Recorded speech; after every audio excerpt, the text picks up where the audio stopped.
Pentingnya sektor pertanian sebagai tulang punggung penggerak perekonomian negara ditampilkan secara nyata oleh pemerintah melalui alokasi anggaran untuk pertanian. 85% anggaran tahun 2018 dituangkan dalam berbagai bentuk kebijakan dan program yang fokus pada peningkatan produksi dan kesejahteraan petani di Indonesia. Dengan bentuk berupa barang benih atau rabuk dan sebagainya, membawa petani adalah semakin gembira, hasilnya bisa meningkat, tidak seperti pada waktu sebelum dibantu.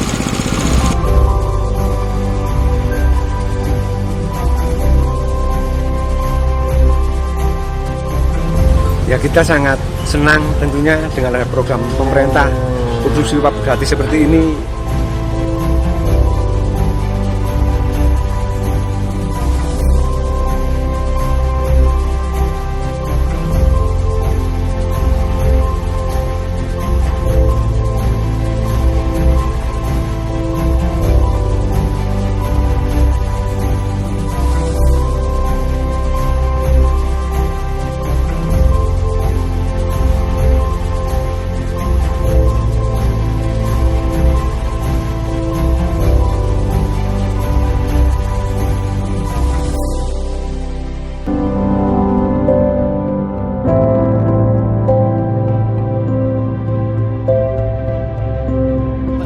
Dampaknya luar biasa kepada petani, Pak.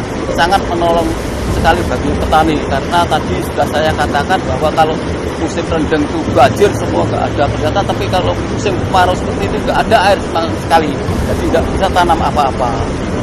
Manfaatnya luar biasa dan bantuan-bantuan tersebut.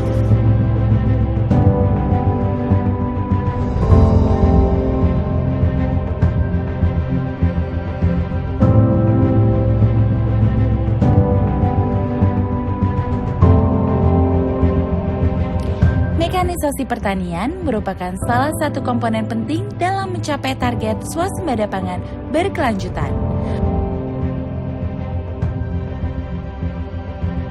Pertama dalam sejarah, sejak tahun 2015, pemerintah menggulirkan pelaksanaan asuransi usaha tanaman padi bagi petani. Kalau sekarang kalau adanya asuransi, ya kalau nggak panen total, itu berbantuan setelah itu.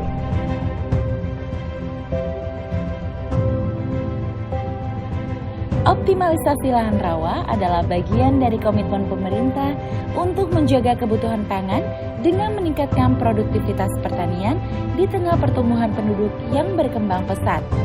Sebagai upaya mendukung pengembangan lahan rawa, Kementerian Pertanian menetapkan program Serasi, Selamatkan Rawa, Sejahterakan Petani dengan pola kelembagaan petani. Padu 1 memberikan pelayanan perizinan online sesuai pelaksanaan pelayanan perizinan berusaha melalui online single submission secara nasional. Kita sambut baik pengurusan ini lebih baik dan lebih responsif pihak yang mengurus online. Dalam upaya penurunan angka kemiskinan pedesaan, Kementerian Pertanian meluncurkan program Bekerja, Bedah Kemiskinan Rakyat Sejahtera, yang fokus mewujudkan klaster ekonomi untuk meningkatkan produktif hingga pendapatan masyarakat desa melalui usaha di bidang pertanian. Untuk stabilisasi harga pangan, Toko Tani Indonesia hadir sebagai salah satu usaha pemerintah untuk memotong rantai pasok pangan yang terlalu panjang. Toko Tani Indonesia melakukan perubahan struktur pasar baru dengan tetap menjaga keseimbangan antara produsen, pedagang, dan konsumen. Selama 4 tahun pemerintahan Jokowi JK, penerapan berbagai kebijakan program di bidang pangan membawa catatan positif bagi kinerja sektor pertanian. Sebut saja peningkatan ekspor pertanian yang meningkat hingga 24%, membuktikan sektor pertanian berhasil untuk tetap tampil sebagai penghasil devisa negara. Peningkatan ekspor pangan hingga 24% tersebut didukung dari berbagai komoditas, baik perkebunan, hortikultura maupun peternakan. Keberhasilan berbagai program dan kebijakan pangan juga terangkum jelas pada angka inflasi pangan di tahun 2017 yang mampu ditekan hingga 1,26%. Kinerja pertanian juga terekam nyata dalam angka penduduk miskin di pedesaan yang mengalami penurunan dari tahun ke tahun. Berbagai capaian 4 tahun kerja pertanian kita merupakan bentuk prestasi bangsa dalam mewujudkan Indonesia lumbung pangan dunia 2045.